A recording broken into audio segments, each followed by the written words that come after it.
اعوذ باللہ من الشیطان الرجیم بسم اللہ الرحمن الرحیم یا ایھا الذین آمنوا ان کثیرا من الاحبار والرہبان لیأکلون اموال الناس بالباطل ویصدون عن سبیل اللہ والذین یکنزون الذہب والفضة ولا ينفقونها فی سبیل اللہ فبشرهم بعذاب علیم۔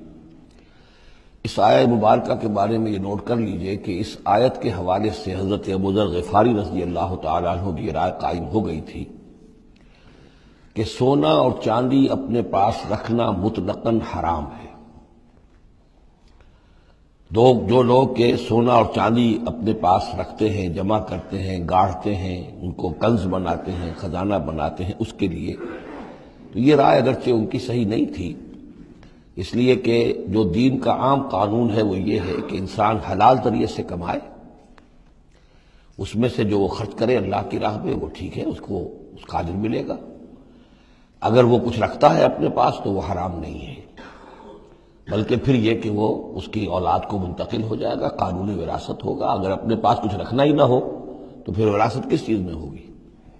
اس لیے قانون تو وہی ہے، البتہ یہ ہے کہ وہ جو کہا گیا ہے کہ اللہ کی راہ میں خرچ کرو، خرچ کرو، خرچ کرو، کتنا کرو، قل العفو، تو یہ ایک روحانی تعلیم ہے، اخلاقی تعلیم ہے کہ جمع نہ کرو، اللہ کی راہ میں خرچ کر دو۔ البتہ جو مال بھی آپ نے جمع کیا ہے، آپ نے حلال ذریعے سے کمایا تھا اور اس کی زکوٰۃ بھی آپ نے ادا کر دی ہے، تو وہ مال آپ اپنے پاس رکھ سکتے ہیں، خواہ وہ سونے اور چاندی کی شکل میں ہو۔ چنانچہ اسی پر پھر فیصلہ ہوا حضرت عثمان کے زمانے میں، اور چونکہ حضرت ابو ذر غفاری اس پر اڑے ہوئے تھے اور اس سے ایک فتنہ پیدا ہو رہا تھا مسلمانوں کے اندر، ایک اختلاف، تو پھر حضرت ابو ذر غفاری کو حضرت عثمان نے حکم دے دیا تھا کہ وہ مدینے سے باہر چلے جائیں۔ وہ پھر ایک صحرا میں کسی جگہ پر کٹیا ڈال کر رہتے تھے۔ میرے نزدیک اس آیت کا اصل محل اور مقام جو ہے اس کو سمجھنا چاہیے، اور وہ ہے ان لوگوں سے متعلق ہے یہ مسئلہ جو دین کا کام کرتے ہیں، احبار ہیں، رہبان ہیں۔ یہ لوگ اپنا وقت، اپنی صلاحیتیں، اپنی قوتیں لگاتے ہیں دین کے لیے۔ عام لوگوں کا معاملہ اور ہے، وہ کاروبار کر رہے ہیں، کوئی پروفیشن ہے، کوئی اپنا اور بزنس ہے، اس کے حوالے سے ان کے پاس آمدنی ہو رہی ہے۔ انہیں جو بھی آمدنی ہو رہی ہے وہ اللہ کے دین کی وجہ سے ہو رہی ہے۔ یہ اپنے پاس اگر رکھتے ہیں اور اپنا جائیدادیں بناتے ہیں اور دولت بناتے ہیں اور اپنے لیے پھر وہ اپنی نسلوں کے لیے اس کو وراثت میں منتقل کرتے ہیں، تو ان کے اوپر یہ آیت بعین ہی انہی الفاظ میں اس کا انطباق ہوگا، اس لیے کہ یہ سارا معاملہ احبار اور رہبان کے حوالے سے ہو رہا ہے۔ اس آیت کا سیاق اور سباق جو ہے کہ ظاہر بات ہے کہ ان کے لیے جو بھی کچھ ہے، یہ لٹمس ٹیسٹ یہ ہے، ہاں آپ اپنی ضرورت پوری کریں، جیسے حضور نے اپنی ضرورتیں پوری فرمائی، ازواج مطہرات کو بھی نان نفقہ دیتے تھے، آپ اسی بیت المال میں سے، آپ اپنے عزیزوں کے ساتھ بھی کوئی حسن سلوک کرتے تھے تو وہی سے کرتے تھے۔ کبھی بیت المال خالی ہے تو فاقہ بھی آ رہا ہے، لیکن ضرورتیں پوری کریں، جائیداد بنا کر نہ چھوڑ کر جائیں۔ یہ جو معاملہ ہے کہ اس کو جمع کیا جائے اور پھر وہ جائیداد بنے، میرے نزدیک آج بھی اگر آپ جاننا چاہیں علماء حق کون ہیں اور علماء سو کون ہیں، تو لٹمس ٹیسٹ یہ ہے، جو شخص اپنے دینی کیریئر کے نتیجے میں پھر جائیداد بنا کر اور دولت چھوڑ کر بڑا ہو، وہ علماء سو میں سے لا محالہ، اس میں کسی شک و شبے کی گنجائش نہیں۔ میں اسے لٹمس ٹیسٹ کے طریقے سے بیان کر رہا ہوں۔ یوم یحمى علیہا فی نار جہنم فتکوی بہا جباہہم وجنوبہم، جس دن کہ ان کو تپایا جائے گا اس سونے اور چاندی کو جہنم کی آگ میں، اور پھر داغے جائیں گے ان سے ان کے پیشانیاں بھی اور ان کی پسلیاں بھی اور ان کی پیٹھیں بھی۔ ھذا ما کنزتم لانفسکم، یہ ہے وہ جو تم نے اپنے لیے جمع کیا تھا، لانفسکم فذوقوا ما کنتم تکنزون، تو مزہ چکھو اپنے اس کنز کا۔ ان عدۃ الشہور عند اللہ 12 شہرا، اللہ کے ہاں مہینوں کی تعداد 12 ہے، فی کتاب اللہ، اللہ کی شریعت میں، اللہ کے قانون میں، تکوینی بھی اور تشریعی بھی۔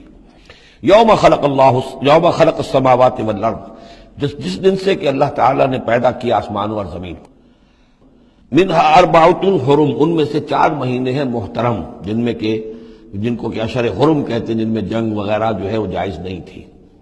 ذالک الدین القیم، یہ ہے سیدھا دین، ہمیشہ کا ضابطہ اور قانون۔ فلا تظلموا فیہن انفسکم، تو ان کے معاملے میں اپنے اوپر ظلم نہ کرو۔ وہ ظلم کیا کرتے تھے؟ قریش کی اپنی مصلحت ہوئی کہ کوئی مہم انہیں کوئی لڑائی کا معاملہ ہے ان کے درپیش ہے، وہ کہتے تھے اس سال یا شرع حرم فلاں کی بجائے فلاں مہینے ہوں گے، وہ کیلنڈر کو الٹ پھیر کرتے رہتے تھے کہ اس مرتبہ جو ہے یہ اور عمرے کے لیے مہینہ رجب کا نہیں ہوگا، فلاں ہوگا. اس حوالے سے وہ کیلنڈر جو تھا ڈسٹربڈ تھا. لیکن ہوا ایسا ہے قدرت خداوندی سے کہ جس سال آپ نے آخری حج کیا ہے، حجۃ الوداع، تو اس سال وہ ساری جو غلطیاں ہوتی ہیں اس کے بعد وہ جو اس کا مجموعی اور آخری نتیجہ یہ تھا کہ صحیح جگہ پر وہ کیلنڈر آ گیا تھا. اسی لیے حضور نے اپنے خطبہ حجۃ الوداع میں کہا ہے کہ استدار الزمان کہیئتہ یوم خلق اللہ السماوات والارض. یہ زمانہ اور یہ کیلنڈر جو ہے، تقویم جو ہے، یہ پورا چکر لگا کر ساری غلطیوں اور ترمیموں میں سے ہو کر اب ٹھیک اسی جگہ پر پہنچ گئی ہے جس مقام پر کہ اللہ نے، جس تقویم پر کہ اللہ تعالیٰ نے آسمان اور زمین کو پیدا کیا تھا. اور آج کے بعد سے ان مہینوں کے اندر کوئی الٹ پھیر نہیں ہو سکے گا. وَقَاتِلُوا الْمُشْرِكِينَ كَافَّةً كَمَا يُقَاتِلُونَكُمْ كَافَّةً، اور مشرکوں سے بھی جنگ کرو ایسے ہی سب کے ساتھ جیسے کہ وہ تم سے جنگ کرتے ہیں، جڑ کر، ہر حال میں اور جمع ہو کر. وَاعْلَمُوا أَنَّ اللَّهَ مَعَ الْمُتَّقِينَ، اور جان لو کہ اللہ تعالیٰ جو ہے متقین کے ساتھ ہے. إِنَّمَا النَّسِيُّ زِيَادَةٌ فِي الْكُفْرِ، یہ جو مہینوں کو ہٹا دینا تھا ادھر سے ادھر، یہ پھیر دینا جو ہے اشر حرم کا، یہ بڑھائی ہوئی بات ہے کفر کی. يُضَلُّ بِهِ الَّذِينَ كَفَرُوا، اس کے ذریعے سے گمراہ ہوئے ہیں وہ لوگ جنہوں نے کفر کیا.